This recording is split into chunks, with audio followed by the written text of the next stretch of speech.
This morning we are pleased to have with us a man for the most of his adult life have trotted a road and have made sacrifice to stand not only on his principles, but more importantly, on his beliefs.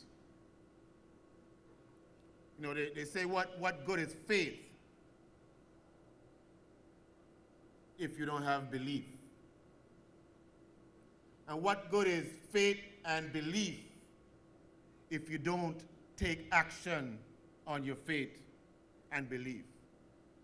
A man that lived up to the example of not intending to tiptoe through life only to arrive safely at death. A man who understands, like Frederick Douglass said, that it is far easier to rear a child than to fix a broken man. A man who recognized, as he stated in one of his speeches, if I could paraphrase, Brother Minister, he said, we've been like a faithful toilet, allowing the big butt of crime to sit down on us, mess all over us, and we would say nothing and do nothing. But there comes a time, like a woman in travail, that you have to cry out and to begin to take some action and to do something about crime and killing in our community. I listened to the Assistant Commissioner Hyman, and I want to say to him that according to the U.S. government statistics, there's some 270 million guns in this country in the hands of people other than law enforcement officers. I'm going to call to the podium none other than our brother, the Honorable Minister of the Nation of Islam, the Honorable Minister Louis Farrakhan.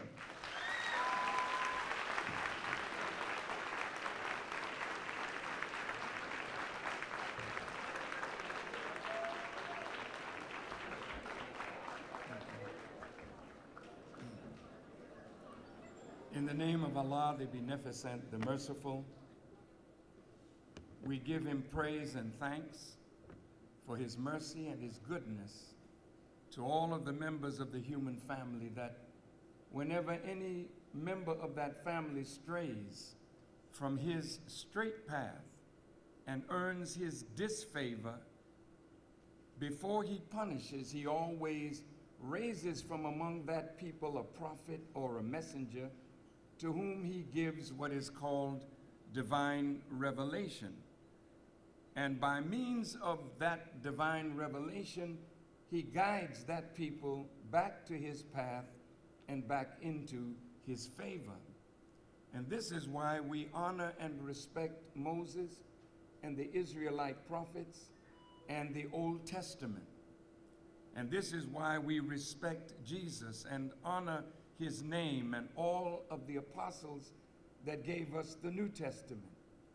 And this is why we honor and respect Prophet Muhammad ibn Abdullah, who gave to the world a book that the world knows little of, the Holy Quran. I'm honored to be here as a student of the Honorable Elijah Muhammad, honored to be here as a guest of Senator Usi and a guest of the principals of these two schools, honored to have sat and listened to the beautiful words and song of our beloved sister. I would like to greet all of you, brothers, sisters, teachers, officials, with the greeting words of peace. We say it in the Arabic language, Assalamu alaikum, and the reply is wa alaikum salam. It means peace be unto you. Now, most of you are Christian, and you know that English was not around when Jesus was here 2,000 years ago. But when you read the New Testament, Jesus always meets his disciples, leaves his disciples by saying, peace be with you. He never said hi. Too many people hide the wrong way. He never said what's happening, because he knew what was the condition of the people to whom he was sent. He wasted no words.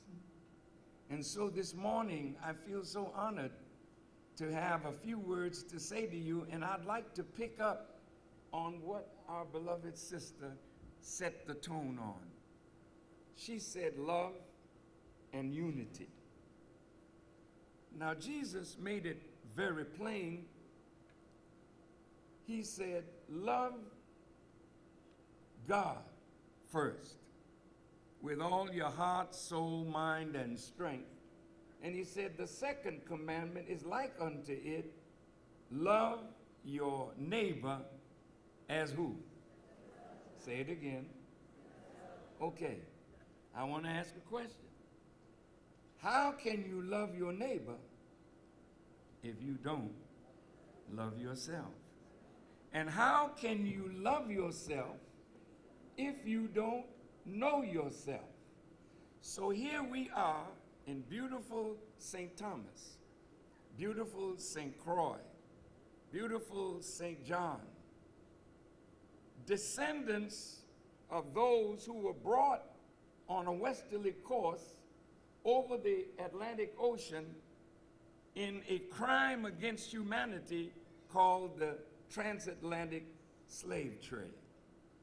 So here we are, hundreds of years later, hurting each other, destroying each other's lives, not hoping that there is a better future for us.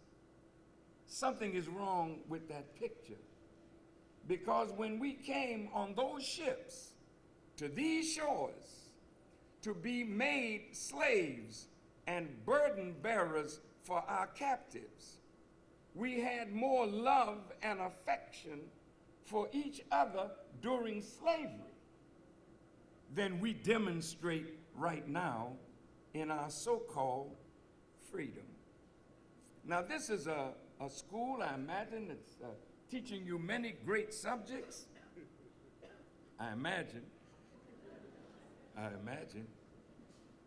But the greatest subject that you could be taught is who you are, whose you are, and reestablish your relationship with your Creator and with one another.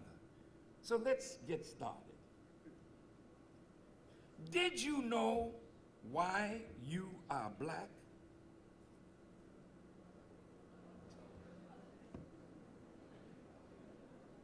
You don't really know.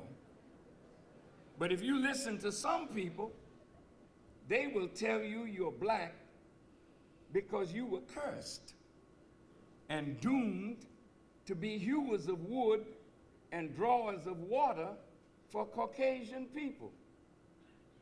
And many of us don't have any hope but to hew wood and draw water, look to somebody else to do for us what we're perfectly capable of doing for ourselves. That's part of the trick. The name that you wear, that's the name of your former slave master: Johnson, Jones, Smith, Culpeper, Woodtree. I don't know where they got these names, but we are saddled with names that really don't belong to us. They tell us who our last slave master was. How can we be free, walking in another man's name, doing everything that we do, giving glory to a name of our former slave master and not to the God that created us and gave each and every one of us a gift from himself. You're not black because you're cursed. You're black because you are the first creation of God. You are the original people of our planet. Let's see if that's true. Now, I'm sure you've studied biology. At least I hope so. And maybe you've studied some ancient history. I hope so. But now it's becoming clear that when they want to find the origin of man, the origin of human life, they don't go to Europe. They don't go to Asia. Where do they go? Isn't that something? They go to Africa to find the origin of their life as well as ours. Now, biologically speaking, genetically speaking, two Caucasian people can only produce what? Two Caucasian people. But you have all the races in your genetic makeup. From us came the brown, the red, the yellow, and the white. You are the father and mother of it all. Now, if you are that ancient a people, why are we in this condition today that we would shoot each other, kill each other over nothing? We have been programmed for self-destruction.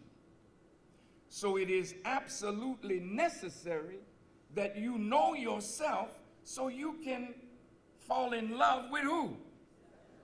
And if you fall in love with yourself and you see your neighbor, you will love your neighbor as yourself because you've learned to love yourself. Now watch this. God has so favored us. We are such a gifted people that others benefit from our gifts more than we. This is a crime that black people who have given civilization to the world, but the children don't know that we gave civilization to the world. When white people were in the hills and cave sides of Europe, your fathers were building great civilizations on the African continent. You didn't come out of Africa with bones in your noses made to look like Tarzan and the apes and all this mess that they put on TV for you to suck up. You built their mansions. You cooked their food. You sewed their clothes. You helped to build the White House, the Congress in Washington. Your fathers did this. You were architects, you were builders, but today we build hardly nothing because we have been robbed of the knowledge of ourselves.